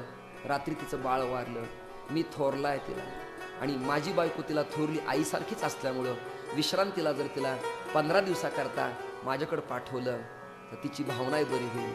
हे शिकवलं तिनेच, आत्मदेवाच्या बायकोनी तिला. कसा मेसेज केला होता, का मिस कॉल केला होता, का आयडी ईमेलवरती निरोप पाठवला होता, का फॅक्स केलता, काय जाणे. तिला आणलं आणि हीच रडती कोणा, आत्मदेवाची बायको. कसं लेकरू बाई गेलं, तुला कसं सांभाळता नाही आलं, ओलांडण्यात काही आला असल, कोणी बाई आली असन, चिटकी करणी केली असल, सोबणीवाली बाई आली असन, त्यामुळे तुझं लेकरू मेलं ग मा, हे तुझं समज, याला पाहिजे जा, मी तुला काही नाही म्हणते का. आपल्याला नाही रे मेळ लागत घरात काय काय होतं ते. मी श्लोक सांगू का तुम्हाला. स्त्रियश्चरित्रम पुरुषस्य भाग्यम देवो न जानाति कुतो मनुष्यः. स्त्रियांचं चरित्र आणि चारित्र्य त्यांच्या मनातच आलं तर देवाला कळत नाही तर कुतो मानवाहा, मनुष्याला कुठून कळेल. योगायोगानं ती बाळांतील होतीच, तिला स्तनपाना करता दुधाची उत्पत्ती होती. तिने जवळ बाळ घ्यावं, पाळण्यात टाकावं, जवळ घ्यावं, पदर घ्यावा, पाजावं. आणि हिनी म्हणावं नवऱ्याला, बघा ना माय मरा माव शिवराव उगच म्हणतेत का, माझ्यापेक्षा तिच्याकडं चांगलं राहतं ना ते.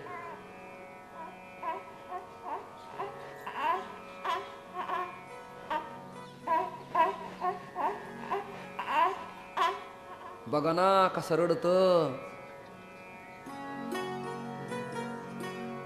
कथाकाराला न त्रास घेता स्टेजवरच लेकरं होते. बघा ना काय योगा योगा.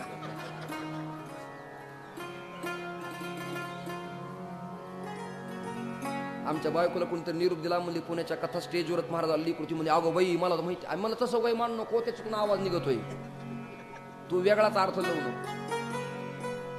सज्जन हो, श्रोते हो, बराच काळ लोटला. आता नामकरण सोहळा करायचा आहे. कुठला सोहळा? नामकरण. बारस ज्ञानोबा असं लिहितात, उपजलिये बालकासी नाव नये तियेसी ठिविल्या नावासी ओदेत उठी. जन्मलेल्या लेकराला वर्ण, कुळ, गोत्र, जाती, धर्म, पंथ, संप्रदाय काही कळत नाही. त्याच्यावर संस्कार आपण करतो.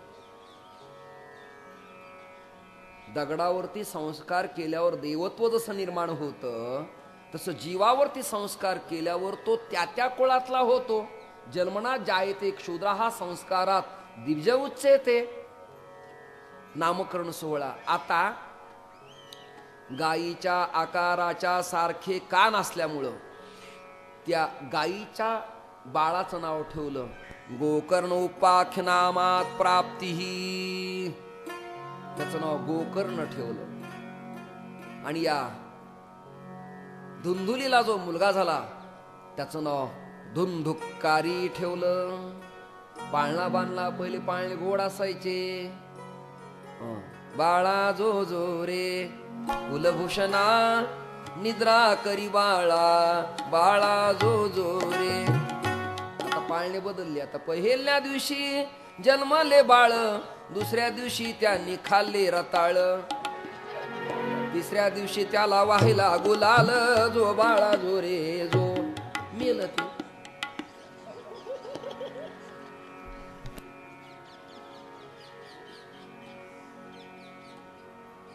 गोकर्ण सुकुमार, शहाणा, विद्वान, जाणता, लहान वयात मर्यादा, प्रेम, भक्ती, विनम्रपण, आई वडिलाबद्दल आदर. आत्मदेवाला तो बाबा म्हणायचा.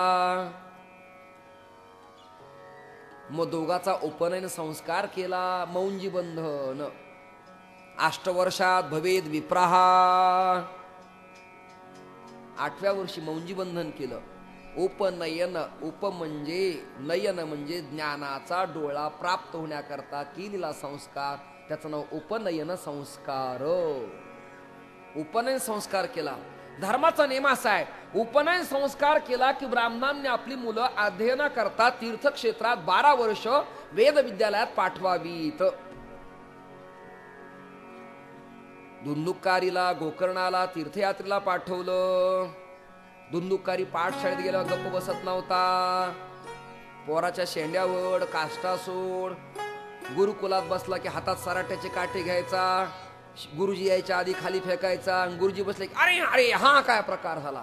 मला गुरुजी काटे झाडले नाही. असा हा खूप त्रास दिला. शेवटी त्याला शाळेतनं काढलं, गुरुकुलातनं. तो परत स्वग्रही स्वग्रामे परत गोकर्णानं अध्ययन पूर्ण केलं. गोकर्ण लहान वयात तीर्थयात्रा करून परतला. इकडं हा मोठा झाला. गाय थकली, माय थकली, बाबा थकलेत, वेळ कमी आहे, 3 वाजले. गोकर्ण तीर्थयात्रा करून नेम असा आहे, संन्यासी असू, ब्रह्मचारी असू, वानप्रस्थी असू, आपलं गाव सोडल्यानंतर त्यांनी आपल्या जन्मगावात 12 वर्षानंतर परत यावं आणि आपल्या जननी आणि जन्मभूमीचं दर्शन घ्यावं. जननी आणि जन्मभूमी 12 वर्षानंतर. जवळच रामदास स्वामींचं समर्थ जांब आहे. सूर्याजी पंत ठोसरांचा नारायण नावाचा मुलगा लग्न सोहळ्यातून जे पलायन केलं आणि नारायणाने दशक पंचक टाकळीला नाशिक जिल्ह्यात गायत्रीचं पुरस्चरण केलं आणि सूर्याजी पंत ठोसरांचा मुलगा सह्याद्रीच्या पर्वत शिखरात शिवथधळीला मनोबोध लिहू लागला. मनोबोधाचं निर्माण झालं, दासबोधाचं लिखाण झालं. छत्रपतींच्या कार्याची चाहूल लागली. सह्याद्रीचा सिंह गरजला. धर्मस्थापनेचे नर तेथे ईश्वराचे अवतार झाले आहेत, पुढे होणार दिनेश्वराचे. तुझा तू वाढवी राजा, मुलींचे संहार झाला, उदंड झाले पांडे, स्नान संध्या करावया, बुडाला औरंगजा पापी आनंदवर भुवन. ऐसा त्या संकट काळी धीराची अमृतवाणी, दुमदुमली सर्वत्र जय जय रघुवीर समर्थ. 12 वर्ष उठले रामदास स्वामींना. त्यांच्या लक्षात आलं की माझी वाट पाहत पाहत माझी आई आता थकली असेल. जांब नावाच्या गावी आपण परत गेलं पाहिजे. म्हणून नाशिक सोडलं, दशक पंचक टाकळी सोडली, सह्याद्रीचा पर्वत सातारा पट्टणम सोडलं आणि समर्थ म्हणजेच नारायण जांब गावी आले. तेव्हा वडील गेले होते, आईला वैधव्य आलं होतं आणि नारायणाची वाट पाहत पाहत तिचे डोळे गेले होते. सायकिक मानसशास्त्र असे, एखाद्या दुःखाच्या वेदना अति झाल्यानंतर मेंदूवरती इफेक्ट होतो आणि मग एखादी विकृती निर्माण होते. पॅरालिसिस म्हणा, डोळे जाणं म्हणा, असं काहीतरी होतं. अति दुःखात व अति आनंदात या गोष्टी भोगाव्या लागतात. या वृद्ध मातेचे डोळे गेलेत. त्याच व्याकुळ झाली, माझा नारायण कोणी पाहिला का? असला नारायण, बसला नारायण, दिसला नारायण. दिसला का तुम्हाला कुठं? तुम्ही नाशिकला गेलता तीर्थयात्रेला का हो पंत? तुम्ही आमचा नारायण पाहिला? तुम्ही गावातले पाटील पटवारी आहात, तुम्ही नाशिकला काळारामाला गेलात, तिथं गोदावरीच्या काठात कुठं स्नान करताना साधूच्या वेशात माझा नारायण तुम्ही पाहिलं तर नाही ना?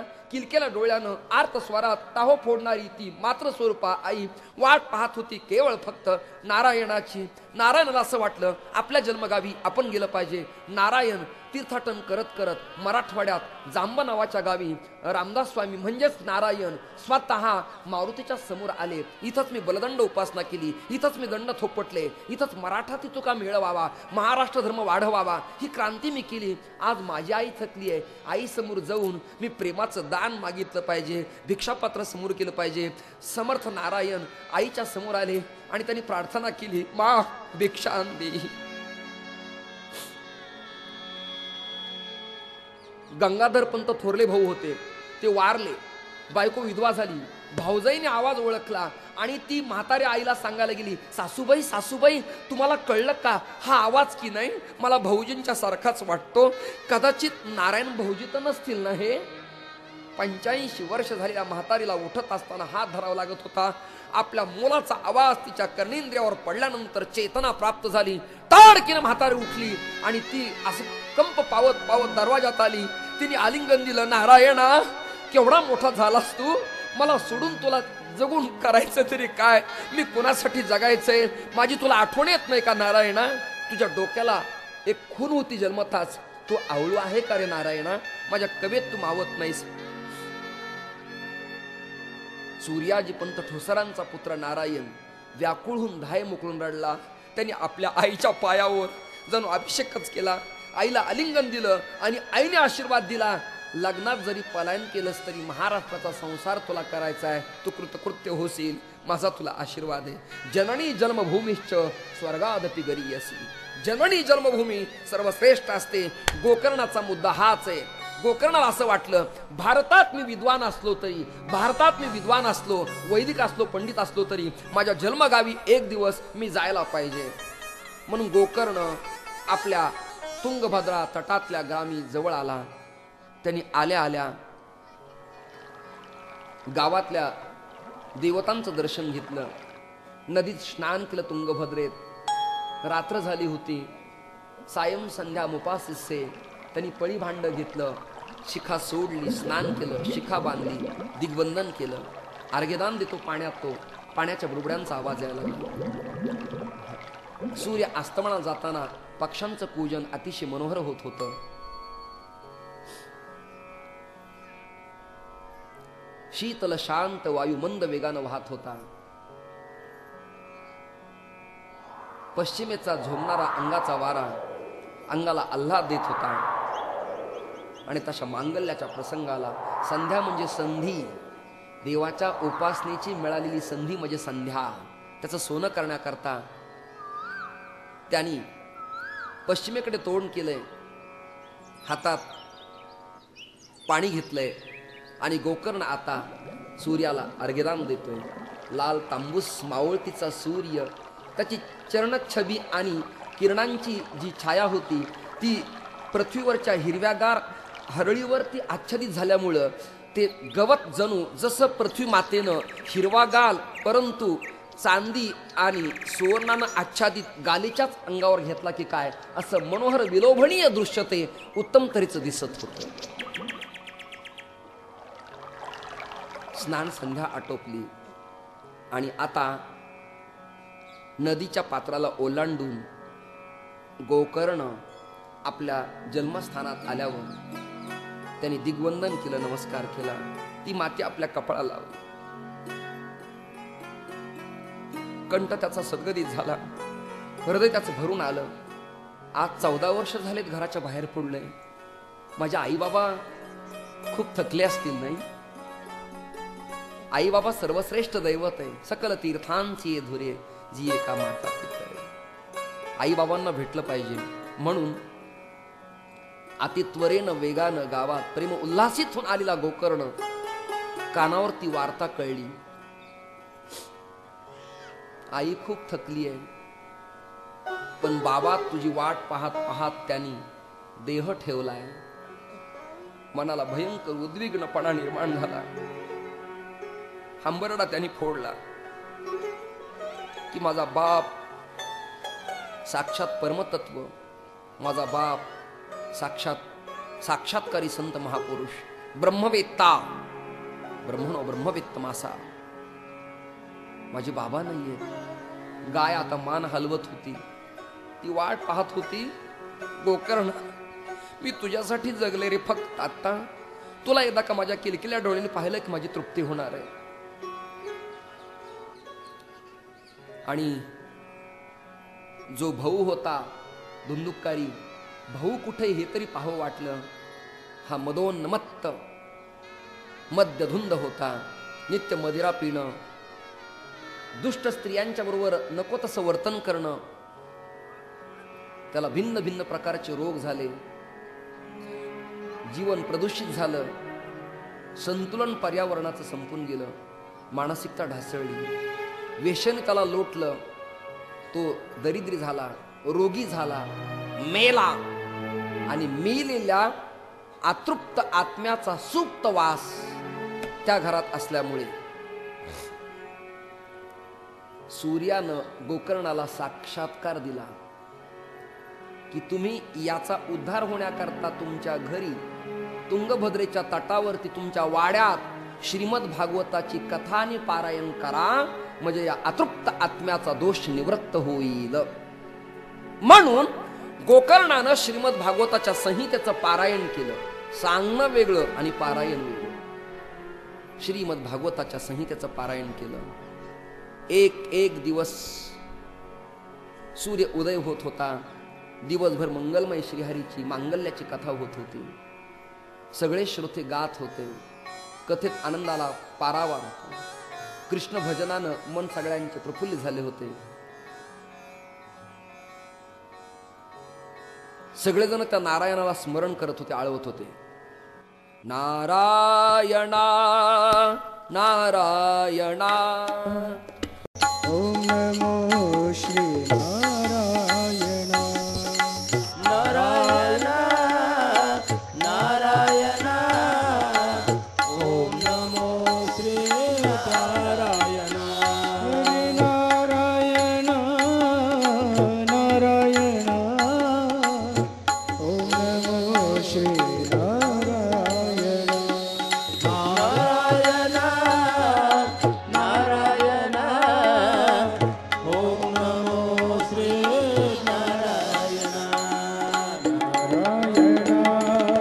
नारायण ओम नमो श्री नारायण नारायण नारायण ओम नमो श्री नारायण नारायण नारायण नारायण नारायण नारायण नारायण नारायण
गोकर्ण तव गोविंदो गोलोकं दास्यति स्वयं एवमुक्त्वा ययुः सर्वे वैकुंठं हरिकीर्तना।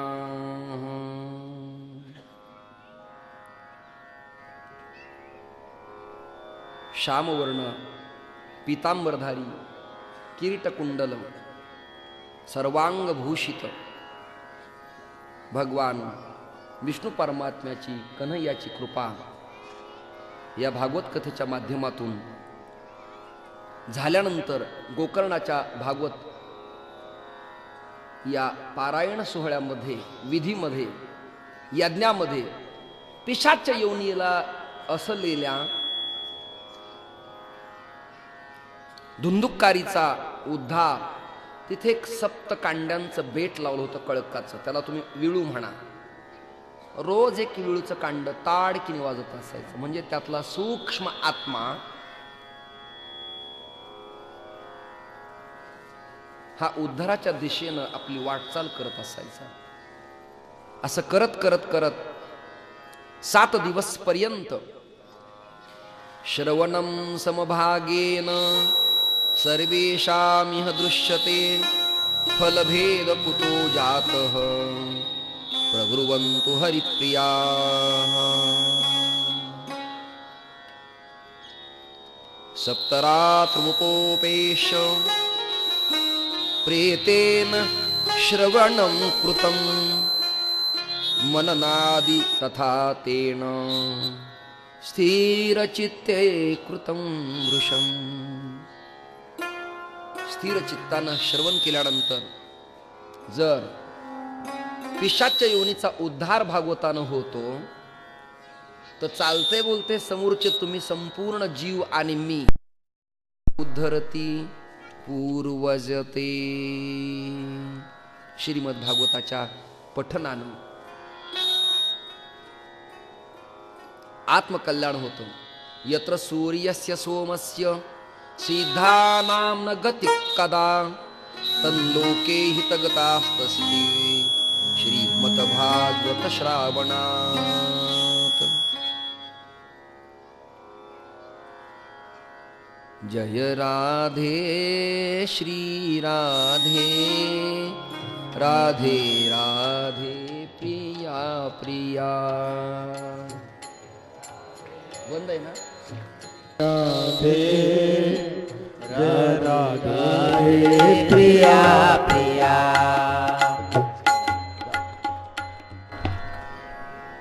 ही कथा काही अभाव असल्यामुळं न लांबवता इथेच थांबून उद्या यात काही सुधारणा होतील अशी शक्यता नाकारता येत नाही. 2 द्रव्याचे पैसे माझे वैयक्तिक लागू देत, पण त्यांना बोलून घ्या.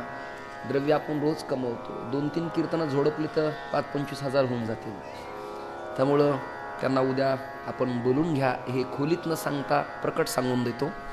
आणि तुम्हालाही माझी प्रार्थना आहे की त्याच्या संबंधानं ज्या काही सुधारणा तुम्हाला करता येतील त्या सुधारणा चांगल्या करा. प्रतिध्वनी स्वच्छ यावा, कानावरती आवाज चांगला पडावा, मधून अधून त्याच्या सिट्ट्या होऊ नयेत, त्याचे काही लूज कॉन्टॅक्ट असतील, सप्लाय वगैरे त्याचं कंबाईंड सर्किट होत असेल, या सगळ्या गोष्टीच्या पण सूचना ध्यानी धरून रागावणं हा प्रकार आपला नाही, पण त्यात सुधारणा करावी अशी एक विनंती मी तुमच्यासमोर.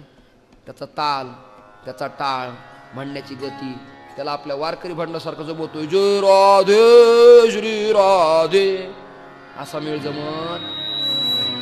त्याला गोडवा असतो, त्याला नाजूकपण असतं, त्याला साजूकपण असतं, त्याला काही मर्यादा आहेत, त्याला काही भाव प्राकट्य, त्याच्या वाणीला काही भाव माधुर्य असतं आणि त्या प्रसंगाला तेच लागत असतं. समय कळला पाहिजे. एकाच्या घरी मी उतरलो, रात्रभर विश्रांती घेतली. त्याला म्हणलं आता मी सकाळी निघतो. तो काय मला मला नीट ऐका बरं का तुम्ही. तो काय मला माहिती, महाराज आता तुम्ही तुमचं सगळं क्रियाकर्म करून घ्या. हे तुम्हालाही कळलं नाही त्याबद्दल धन्यवाद देतो. क्रियाकर्म करून घ्या म्हणजे काय करून घ्या? त्याला हे सांगायला पाहिजे की तुम्ही स्नान पूजा करून घ्या. क्रियाकर्म शेवटी असतं. म्हणजे थोडक्यात मला सांगायचा समय कळला पाहिजे.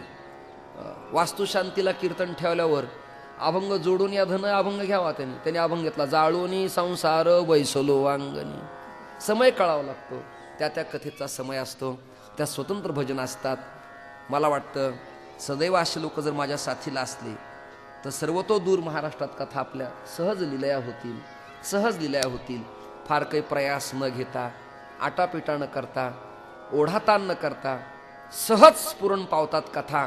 त्यात अर्थोत्पत्ती करता येते, लोकांना प्रतिबिंबित होतील अशा स्वरूपाच्या कथा सांगण्याचा मी सदैव प्रयत्न करीन. पहिल्या दिवशी त्यामानाने रेंगेजामची प्रथा खूपच चांगली आहे. रेंगेजामचं नाव घेतल्या घेतल्या संतोषजी म्हणाले वा वा, समाज खूप चांगला असतो. तरी आपल्या नरसिंह महाराजांचे चिरंजीव गोपाळ महाराज यांना मी सांगू शकलो नाही. का? आर्थिक बोझ्या या लोकांना अधिक होऊ नये याची मी दखल घेतली आहे. यांच्याकडे ते वस्त्र कपडे सगळे आहेत, तशा त्या झाकी छबी करणारे, तरी सुद्धा त्यांना निमंत्रण देण्याचा विचाराधीन आहे असा ठराव पक्षसृष्टीने कालच घेतलेला आहे. आणि यावरती आता राज्यसभेत लोकसभेत एकमतानं मतदान होण्याची शक्यता नाकारता येत नाही. परंतु आता 1 तासाकरता कामकाज तहकूब करण्यात येत आहे.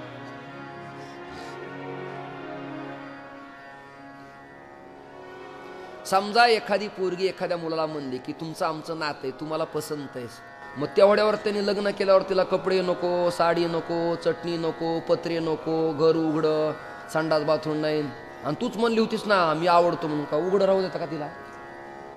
तसं कृपया जरी मी म्हणलो असतो तुम्हाला की मीच म्हणलो चान्स द्या, याचा अर्थ असा नाही की काही नसताना चान्स द्या, सगळं असताना चान्स द्या असा त्याचा अर्थ.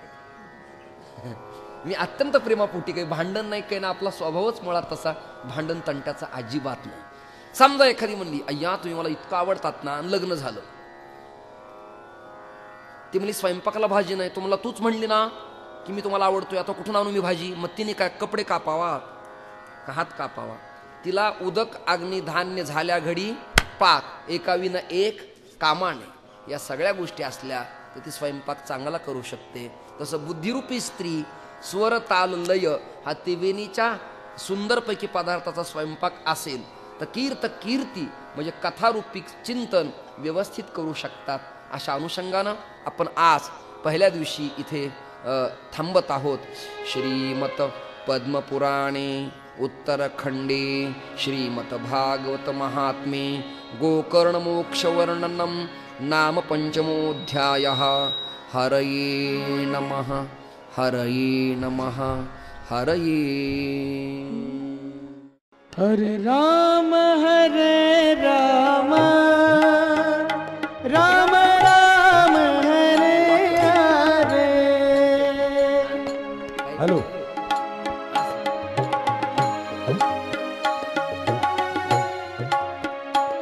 आरती वाल्याने आपण आपले ताट घेऊन येणे.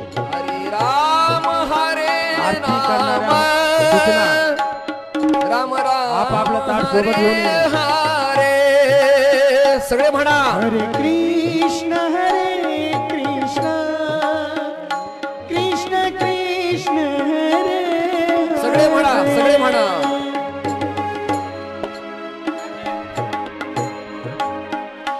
हरे कृष्ण हरे हरे. हरे राम राम राम हरे हरे.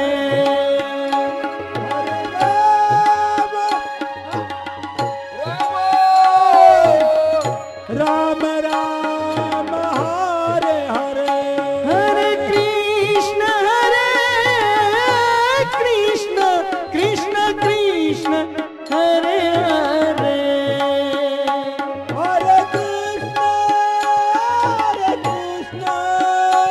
कृष्ण कृष्ण हरे.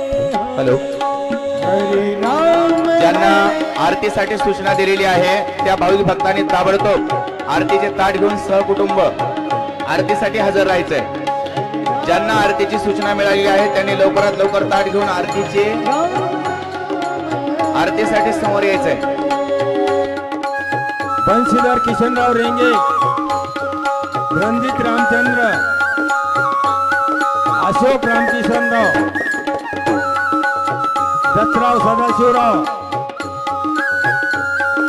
गणेशराव सखारामजी, सुभाष भीमराव, बापूराव संतारामजी, दादाराव रुस्तुमराव, शेषराव दामोदरराव यांनी आरती करता ताट घेऊन लवकरात लवकर येणे.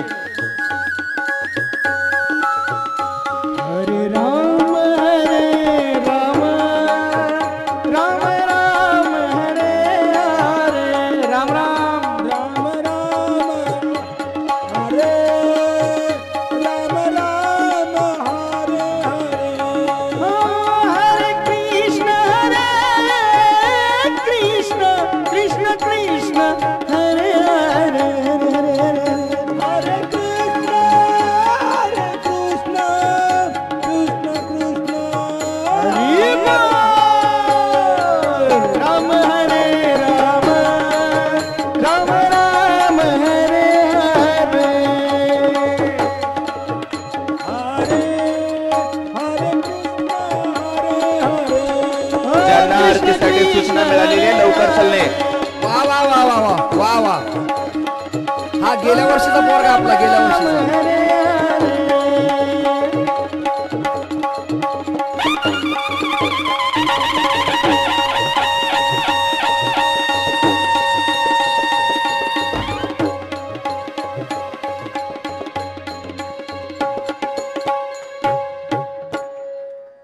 कर्पूर गौरम करुणावतारम संसार सारम भुजगेंद्र हारम. वा, सुंदर. सदा वसंतं हृदयारविंदे.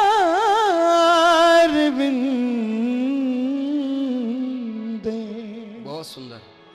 भवन भवामी सहितं नमामि. आपण बाके बिहारी तेरे आरती गाओ. हे जी बाके बिहारी तेरे आरती गाओ. आरती गाओ प्यारे तुमको रिझाओ. आरती गाओ प्यारे तुमको रिझाओ. बाके बिहारी तेरे आरती एजबा के बिहारी तेरी आरती गाऊं। मोर मुकुट तेरे शीस पे सोए, प्यारी बंसी मेरो मन मोए। देख छवि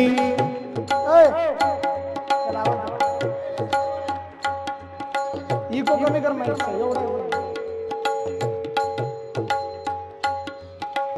देख छवि बलिहारी में जाऊं, बाके बिहारी तेरी आरती गाऊं।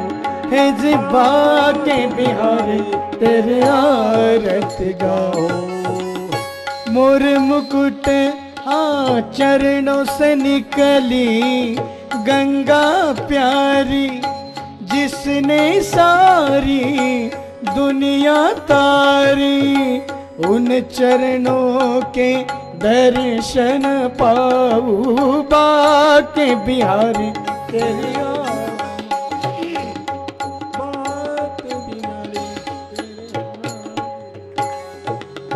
व्यास दास के नाथ आप हो, सुख दुख जीवन प्यारे साथ आप हो। श्री चरणों में बलि बलि जाऊं, बाके बिहारी बोला आरती गा।